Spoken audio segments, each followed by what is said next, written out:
Estas férias leve o observador no bolso. Na praia, no campo ou entre viagens, acompanhe toda a atualidade sem limites. Assine com 40€ de desconto e habilite-se a ganhar uma estadia de 2 noites num dos hotéis boutique da Small Portuguese Hotels. Este verão, desligue da rotina, não da informação. Assine em observador.pt. Notícias.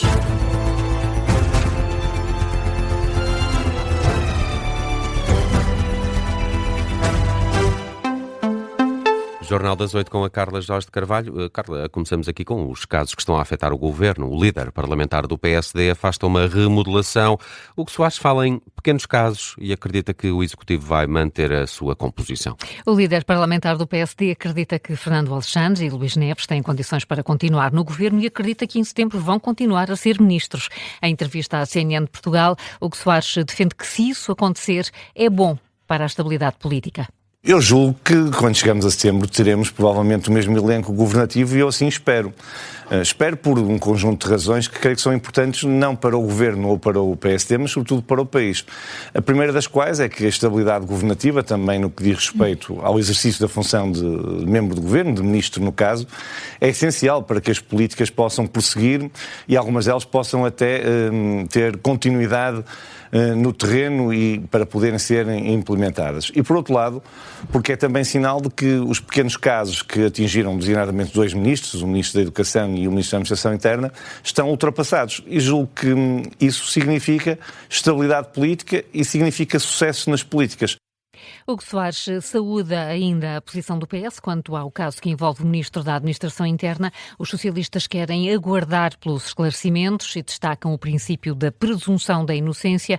No caso da educação, Hugo Soares reconhece que a correção digital dos exames não correu bem, mas elogia o trabalho feito até aqui por Fernando Alexandre. Estamos a falar de 2 ministros que tinham uma cotação do ponto de vista da percepção pública muito alta.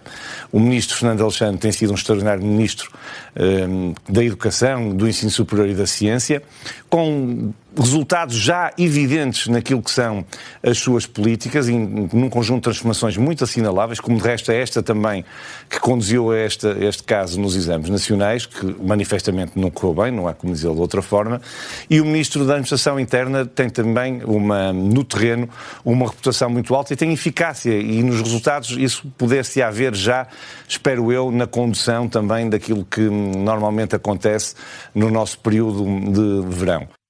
Hugo Soares a sair em defesa dos ministros da Educação e da Administração Interna perante os casos que estão a afetar o governo de Luís Montenegro. Mas, Carla, o barómetro DN Aximage mostra que a maioria dos inquiridos não confia no Ministro da Educação. Isto no dia em que arrancam as inscrições para a época especial de exames para o ensino secundário. 54% dos inquiridos dizem que a capacidade da atual equipa ministerial é má ou muito má para conduzir as próximas fases e épocas de exames nacionais. Só 12% reconheceram a Fernando Alexandre boa capacidade para liderar o processo. Sobre a confiança nos exames, apenas 3% consideram os resultados da correção muito confiáveis, 49% dizem que são pouco confiáveis e 21% dos inquiridos entendem que são nada confiáveis. Como dissemos, hoje arranca a fase de inscrições para a época especial de exames. Os alunos do secundário têm até ao final da semana para se inscreverem. A época extraordinária decorre depois entre 3 e 8 de setembro. Hoje também começa o processo de correção digital dos exames da segunda fase. De acordo com a missão Escola Pública, ainda há 300 alunos que continuam sem receber as classificações da primeira fase. Atenção a quem vai à praia neste verão. A Câmara de Sintra alerta para a presença de matéria inorgânica em várias praias deste concelho, mas também já observada em praias de Torres Vedras, Mafra e Cascais. E as autoridades já deixaram algumas recomendações aos banhistas. A Câmara de Sintra revela que foram avistadas partículas inorgânicas de cor escura no areal. Nas redes sociais pede aos banhistas que evitem o contacto direto com essas partículas e que avisem os nadadores salvadores para que a situação possa ser comunicada às entidades competentes. A origem das partículas não é conhecida. Pode tratar-se de restos da lavagem de tanques de petroleiros ou um derrame não identificado. Entretanto, a Agência Portuguesa do Ambiente desaconselha também a ida a banhos na praia de Angeiras Sul, em Matosinhos. No site da APA pode encontrar-se o aviso para não tomar banho devido a uma contaminação microbiológica. Este aviso foi emitido na última quinta-feira. O transporte fluvial de passageiros entre Porto e Gaia regressou ao Rio Douro. A iniciativa foi retomada depois de uma pausa durante a pandemia e, por isso, é a altura de fazer um balanço. O transporte fluvial foi retomado nos últimos dias, está agora a ser acompanhado pelo jornalista do Observador, Miguel Pinheiro Correia. Bom dia, Miguel. Há muitas pessoas a recorrerem a este transporte esta manhã? Bom dia, Carla. Para já ainda não, há pouco movimento.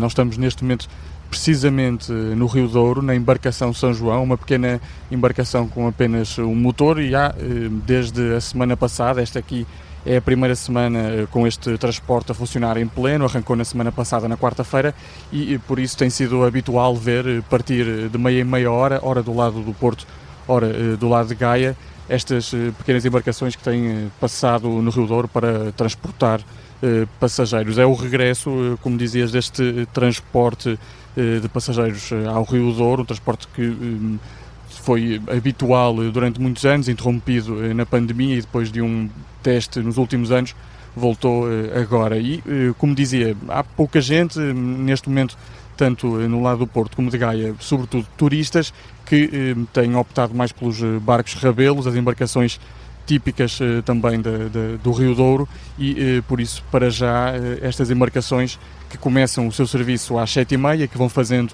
a viagem, a mesma embarcação faz Porto-Gaia e depois retoma o sentido inverso, tem decorrido normalmente, sem grandes problemas. Isto, na semana passada, houve a inauguração destas embarcações, ou deste regresso destas travessias, e um evento que contou com o Presidente da Câmara do Porto e o Presidente da Câmara de Gaia, que celebraram este regresso, sendo que, pelo menos para os municípios do Porto, é um transporte gratuito. O Pedro Duarte também há pouco tempo anunciou essa gratuitidade dos transportes públicos, que incluem também estas travessias, e para os habitantes do município de Gaia são gratuitos para quem tem o cartão, que será, neste caso, para as pessoas com mais de 65 anos.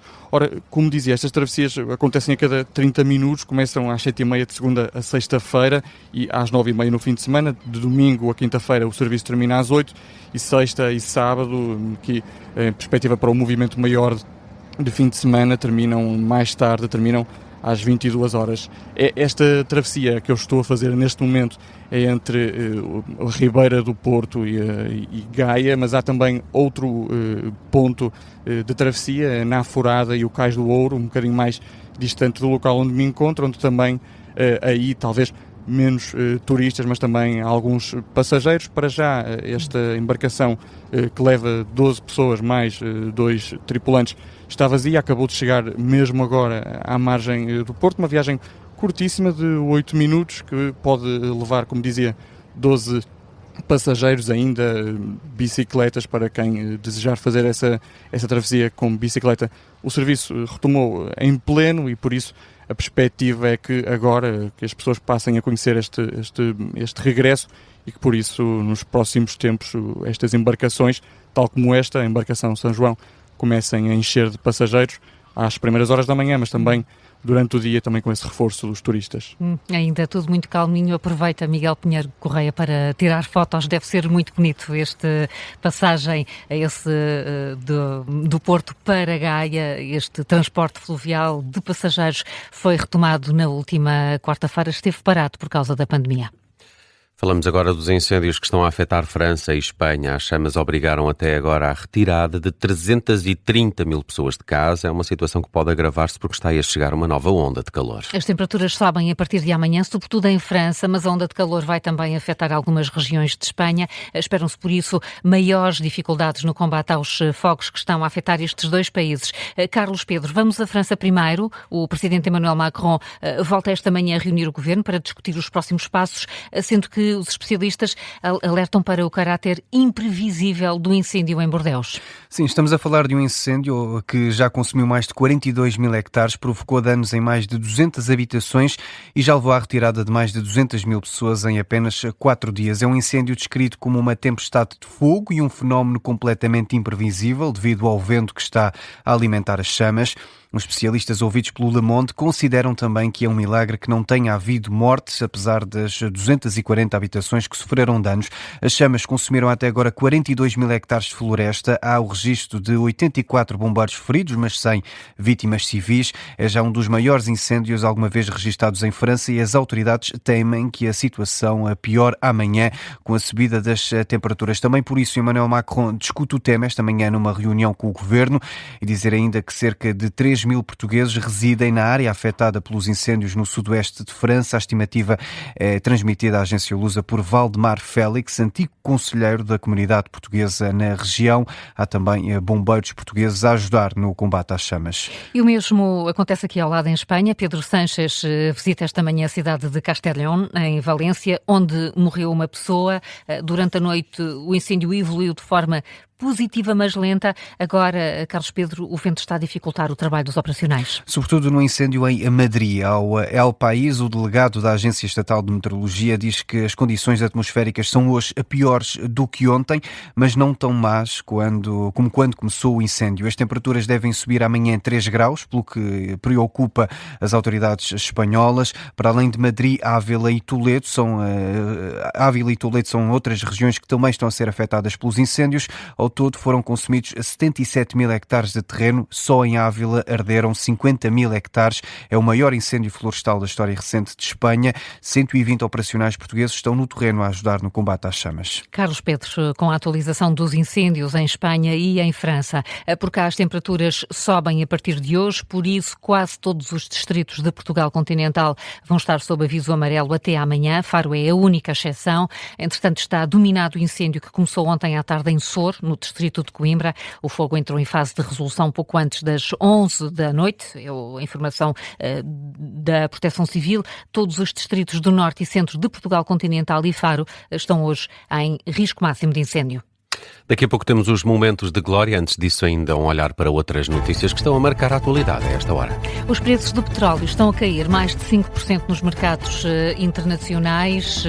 Isto é explicado depois de Donald Trump ter anunciado uma pausa nos ataques dos Estados Unidos contra o Irão. Esta pausa está a aliviar a pressão sobre os mercados energéticos e também a reduzir os receios de interrupções no fornecimento de petróleo. Ainda assim, os preços da gasolina e do gasóleo voltam a subir hoje em Portugal. O gasóleo deve subir 9 cêntimos por litro, a gasolina 3. Os combustíveis entram assim na barreira dos 2 euros ou mais. O novo primeiro-ministro britânico recebe hoje Volodymyr Zelensky em Londres. É o primeiro encontro de Andy Burnham com um chefe de Estado estrangeiro desde a tomada de posse na semana passada. Os dois líderes vão reunir-se numa base naval e vão acompanhar exercícios militares conjuntos entre operacionais ucranianos e britânicos. A Ucrânia que pediu para hoje uma reunião de emergência do Conselho de Segurança das Nações Unidas. O objetivo é abordar os ataques da Rússia contra navios de carga civis e o impacto da guerra na segurança alimentar global. A própria Ucrânia tem vindo a intensificar os ataques contra navios de carga que abastecem os portos russos do Mar Negro. Kiev justifica com os ataques com drones da Rússia das últimas semanas. Mais notícias com a Carla Jorge de Carvalho às 8h30.